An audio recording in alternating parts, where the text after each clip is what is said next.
Today, President Trump is flying to Philadelphia, where congressional Republicans are on retreat. He's going in an effort to win more support for his political agenda. Over the past 5 days, he's signed a number of executive orders and presidential memorandums, but many of his actions will require congressional support. In his first day in office, Trump directed government agencies to freeze all pending regulations and to take steps to weaken the Affordable Care Act. Then on Monday, Trump reinstated the controversial global gag rule that bans U.S. funding for any international health care organizations that perform abortions, advocate for the legalization of abortion, or even provide information about abortions. On that same day, Trump withdrew the United States from the Trans-Pacific Partnership. On Tuesday, he instituted a federal hiring freeze and issued presidential memorandums to revive the Dakota Access and Keystone XL pipelines. Then on Wednesday, Trump signed a pair of wide-reaching executive orders dealing with expanding a wall along the U.S.-Mexico border, empowering state and local law enforcement to act as immigration officers, prohibiting federal funding of so-called sanctuary cities, and expanding the number of Border Patrol agents.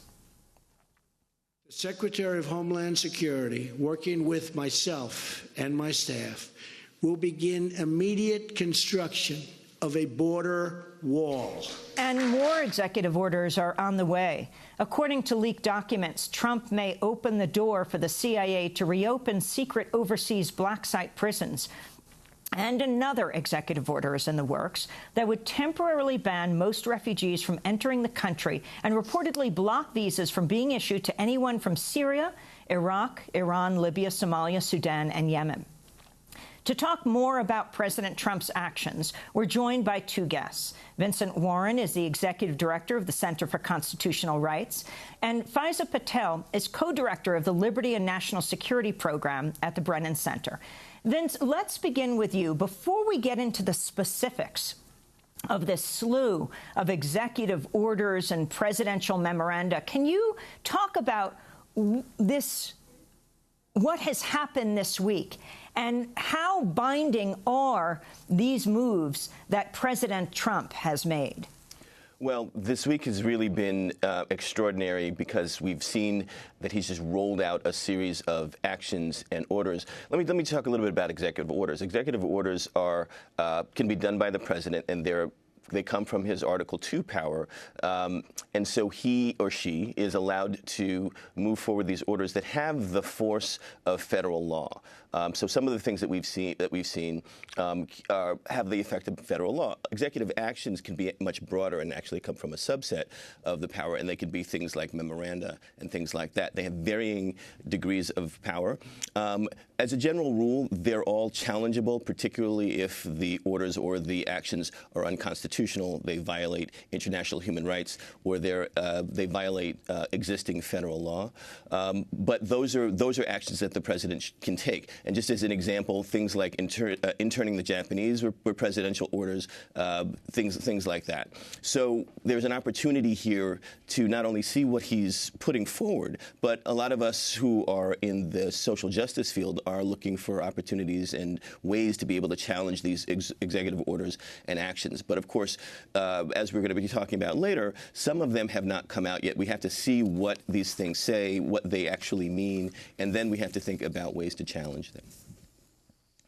I mean, and the difference between a presidential memorandum, as was the case with the reviving of the Keystone XL pipeline and moving forward with the Dakota Access pipeline, and an executive order? Yes, there is. And, you know, you can think about it as a game of presidential ping pong. So President Obama, for example, issued executive actions around DACA. And then President Trump is going to, theoretically can come in and redo that. And similarly, with respect to the decision of President Obama not to move forward with the Keystone pipeline, President Trump comes in and issues a presidential memorandum saying move forward on that. These are challengeable issues. But we have to remember that they're not the same as federal law and laws that pass by Congress. Laws that get passed by Congress are harder to enact because it requires congressional consent and a vote, and they're also harder to withdraw because that also requires congressional consent. So the idea here is that presidents will move forward their agenda. In executive orders, it's largely taking executive agencies and ordering them to do something. So, for example, ordering them to build a wall is a good example of an executive order because it's ordering the agencies under the president's power to be able to do something. So you had, for example, one of the first executive orders that President Obama issued in 2009 was closing Guantánamo in a year. So it's 2017, he served for 8 years, and that never happened. That never happened. And what we're likely to see coming down the road, and at least if the leaked documents are correct, that President Trump is going to be issuing an order that says Guantánamo is to remain open, and, in fact, that new prisoners that are captured can and should be brought to Guantánamo. So President Trump is essentially using his executive power to reverse the course of many of the things that President Obama did, including things like a permanent ban on torture with respect to the CIA and the Army and U.S. government officials.